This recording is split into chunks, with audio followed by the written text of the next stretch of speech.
শুভেচ্ছা বাঙালিয়ানার প্রদোষের সংবাদে স্বাগত। শুরুতেই শুনে নিচ্ছি সংবাদ শিরোনাম। অভিভাবকহীন মাউসি, 6 মাস ধরে নেই মহাপরিচালক, অতিরিক্ত দায়িত্বেও বদল। অ্যাপে তেল নিতেও চালকেরা করছে অনিয়ম, তাদের ফেরত পাঠাতে বাধ্য হচ্ছে পাম্প। একদিকে $26 বিলিয়ন বৈদেশিক ঋণ পরিশোধের পাহাড়সম চাপ, অন্যদিকে 9 লাখ কোটি টাকা ছাড়িয়ে যাওয়ার আসন্ন বাজেট। ভয়াবহ চাপের মুখে দাঁড়িয়ে সাধারণ জনগণ। ব্যাংক লুটেরাদের পুনর্বাসনের সুযোগ দিচ্ছে নতুন আইন, বলছে টিআইবি। আজ চৈত্র সংক্রান্তি, এদিনে বাঙালির ঐতিহ্য চড়ক পূজা নিয়ে বিশেষ প্রতিবেদন দেখতে ক্লিক করুন আই বাটনে। এবার অন্যান্য সংবাদের সঙ্গে থাকছে বিস্তারিত। দেশের মাধ্যমিক ও উচ্চশিক্ষা অধিদপ্তর গত 6 মাস ধরে নিয়মিত মহাপরিচালকবিহীন অবস্থায় চলছে। এর মধ্যে মহাপরিচালকের অতিরিক্ত দায়িত্বে থাকা অধ্যাপক BM আব্দুল হান্নানকেও সরিয়ে সরকারি তিতুমির কলেজে বদলি করা হয়েছে। নতুন সরকার দায়িত্ব নেওয়ার 2 মাস পার হলেও এই শীর্ষ পদে নিয়োগ না হওয়ায় প্রশাসনিক কার্যক্রমে স্থবিরতা দেখা দিয়েছে। অন্যদিকে এনসিটিভিতেও প্রায় 1 বছর ধরে নিয়মিত চেয়ারম্যান নেই। শিক্ষা মন্ত্রণালয়ের একজন জ্যেষ্ঠ কর্মকর্তা জানিয়েছেন, উচ্চ পর্যায়ে পরামর্শ শেষ হয়েছে এবং চলতি মাসের মধ্যেই এসব গুরুত্বপূর্ণ পদে নিয়োগ সম্পন্ন হতে পারে। যথাযথ নেতৃত্ব না থাকায় শিক্ষা ক্যাডারের কর্মকর্তাদের প্রশাসনিক ব্যবস্থাপনা ও নীতি বাস্তবায়ন বাধাগ্রস্ত হচ্ছে।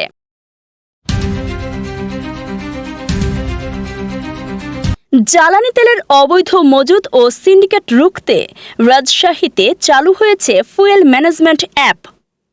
13 এপ্রিল বোসপাড়ার একটি পাম্পে দেখা যায় অ্যাপের মাধ্যমে অন্তত 15 থেকে 20 জন চালককে শনাক্ত করা হয়েছে, যারা নির্ধারিত সময়ের আগে দ্বিতীয়বার তেল নিতে এসেছিলেন। জেলা প্রশাসনের নিয়ম অনুযায়ী মোটরসাইকেল চালকরা 5 দিনে একবার সর্বোচ্চ 500 টাকার তেল নিতে পারবেন।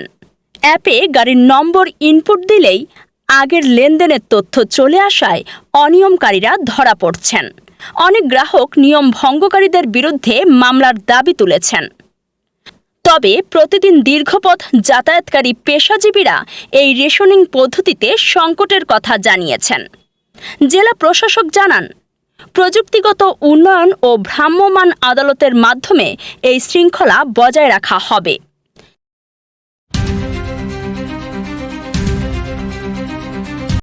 দেশের অর্থনীতিতে একদিকে $26 বিলিয়ন বৈদেশিক ঋণ পরিশোধের পাহাড়সম চাপ, অন্যদিকে আসন্ন বাজেটের আকার 9 লাখ কোটি টাকা ছাড়িয়ে যাওয়ার সম্ভাবনা।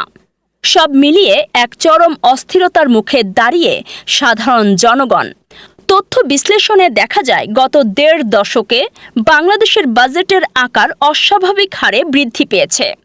2005-06 অর্থবছরে বিএনপি সরকারের সময় বাজেটের আকার ছিল মাত্র 64,382 কোটি টাকা, যা 2007-08 সালে বেড়ে দাঁড়ায় প্রায় 99,962 কোটি টাকায়।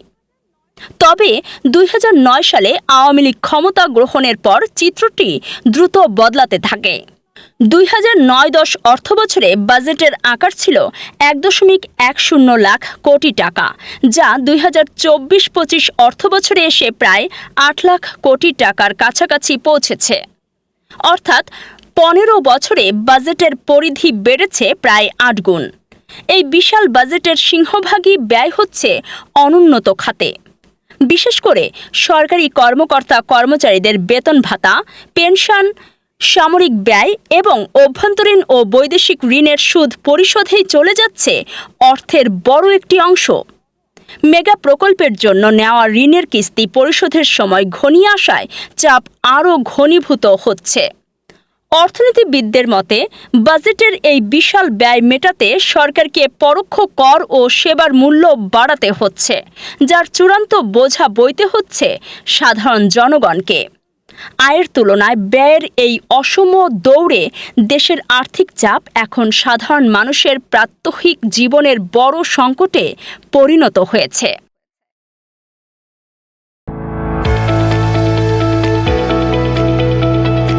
এবার শুনে নিচ্ছি বাঙালিয়ানার বাণিজ্য সংবাদ। টিআইবি ব্যাংক রেজুলেশন আইন 2026-এর মাধ্যমে সরকার চিহ্নিত লুটেরাদের পুনর্বাসনের উদ্যোগ নিয়েছে বলে আশঙ্কা প্রকাশ করেছে ট্রান্সপারেন্সি ইন্টারন্যাশনাল বাংলাদেশ। সোমবার এক বিবৃতিতে সংস্থাটি জানায়, নতুন আইনের 18 ক ধারা অনুযায়ী সংকটে পড়া ব্যাংকের পুরনো মালিকরা নামমাত্র অর্থে পুনরায় মালিকানায় ফেরার সুযোগ পাচ্ছেন, যা অত্যন্ত আত্মঘাতী।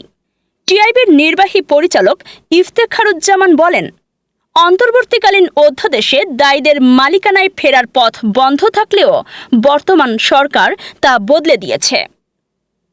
এর ফলে ব্যাংকিং খাত পুনরায় দুর্নীতি ও লুটপাটের অভয়ারণ্যে পরিণত হতে পারে। আমানত সুরক্ষার নামে এমন সুবিধাবাদী আইন চোরতন্ত্রকে উৎসাহিত করবে এবং শেষ পর্যন্ত এর বোঝা জনগণকেই বইতে হবে।